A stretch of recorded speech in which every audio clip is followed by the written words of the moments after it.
साथियों, जय भीम, जय जोहार। मैं रवि रविंद्र, विधानसभा अध्यक्ष बहुजन समाज पार्टी।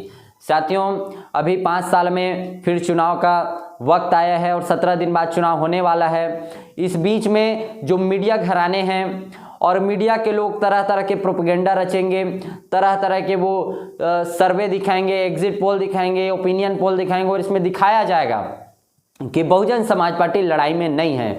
मेरा आपसे सीधा सवाल है कि 77 साल गुजर गए, क्या किसी भी मीडिया हाउस में SC ST OBC के लोग पहुंच पाए हैं? क्या जो टीवी में दिखने वाले एंकर हैं, क्या उसमें SC ST OBC के लोग पहुंच पाए हैं?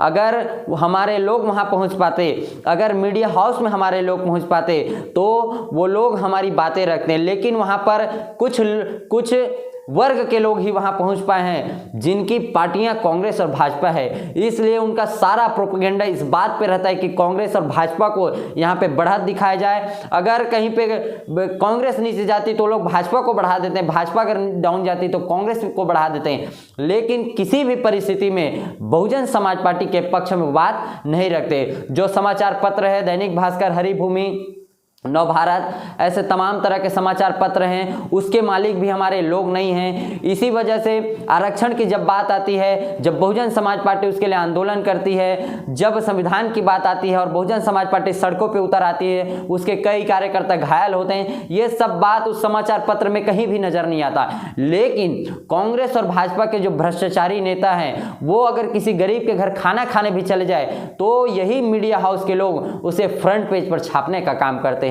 ये सब सिर्फ आपके दिमाग से खेलने का एक तरीका है ताकि आपके दिमाग में बहुजन समाज पार्टी के बारे में अच्छे ख्यालात ना आ सके। 1984 में बहुजन समाज पार्टी बनी और 1984 में जब पार्टी बनी उससे पहले किसी भी ओबीसी समाज से कोई भी कद्दावर नेता पैदा नहीं हो पाया था। जब बहुजन समाज पार्टी बनी और 1985 में आवास योजना, इस जो कांग्रेस की सरकार है उसे लागू करना पड़ा। 1990 से 93 के बीच में प्रधानमंत्री सड़क योजना इन्हें शुरुआत करना पड़ा और बहुजन समाज पार्टी बनी। जब बहुजन समाज पार्टी के जो नेता है माननीय बहन जी और इसके संस्थापक मान्यवर साहब कांशीराम जब एक समाज के बीच में गए और समाज के बीच में संविधान को रखकर इन्होंने कहा कि भारत का संविधान सबको प्रतिनिधित्व करने का अधिकार देता, तब फिर कांग्रेस और भाजपा में फिर ओबीसी समाज को भी प्रतिनिधित्व देने का मौका मिला।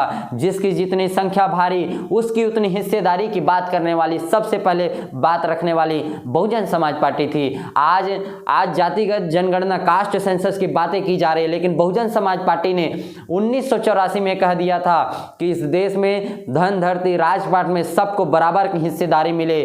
जिसकी जितनी संख्या भारी उसकी उतनी हिस्सेदारी की बात करने वाली बहुजन समाज पार्टी है। आपके एक एक वोट की कीमत है, आपका एक एक वोट गिना जाता है। अभी देखिए कि हरिभूमि कल के पेपर में ये साफ दिया है कि बहुजन समाज पार्टी के जो विधायक हैं, पामगढ़ और जयपुर के विधायक, पूरे 5 साल में सबसे ज्यादा सवाल पूछने वाले जो विधायक हैं उनमें बहुजन समाज पार्टी के विधायक हैं। और जब वो लोग वहां खड़ा होते हैं तो वो कहते हैं कि छत्तीसगढ़ में 4% लोगों ने बहुजन समाज पार्टी को वोट दिया है, तो फिर हम 4% लोगों का वहां वो लोग प्रतिनिधित्व करते हैं। इसलिए आपके एक एक वोट की कीमत है। आपके एक वोट से सरकार गिर सकती है, आपके एक वोट से आरक्षण बच सकता है, आपके एक वोट से संविधान को बचाया जा सकता है और आपके एक वोट से संतों, गुरुओं, महापुरुषों के मिशन को मंजिले मस्तूत तक पहुंचाया जा सकता है।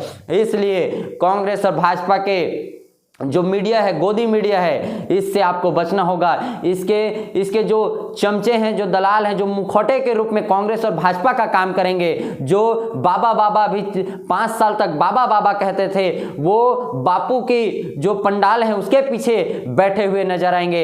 इसलिए मेरा आपसे कहना है कि बाबा कहने वाले जो लोग हैं, अगर वो गांधी यानी बापू के पंडालों पे नजर आने लगे, फिर आपको आगाह हो जाना है कि ये लोग दलाल और चमचे लोग हैं। इसलिए आपकी वोट की कीमत के वोट की कीमत का इस्तेमाल करिए और वोट की कीमत से अपने बीच से जो गरीब हैं, किसान हैं, मजदूर हैं, ऐसे समाज के बेटे को आप विधायक बनाने का काम करें। यही आपसे अपील है, यही आपसे अनुरोध है, यही आपसे विनती है, अपनी वोट की ताकत को समझिए और वोट की ताकत से बहुजन समाज पार्टी जो बहुजनों की पार्टी है, जो गरीबों की बात करती है, जो किसानों की बात करती है, जो मजदूरों की बात करती है, जो समता स्वतंत्र बंधुत्व की बात करती है, जो संतों गुरु महापुरुषों के आंदोलन की बात करती है, इस बहुजन समाज पार्टी को अपना वोट देकर बहुजन समाज पार्टी को विजय बनाए, यही आपसे विनती, अनुरोध, अपील है। जय भीम, जय जोहार।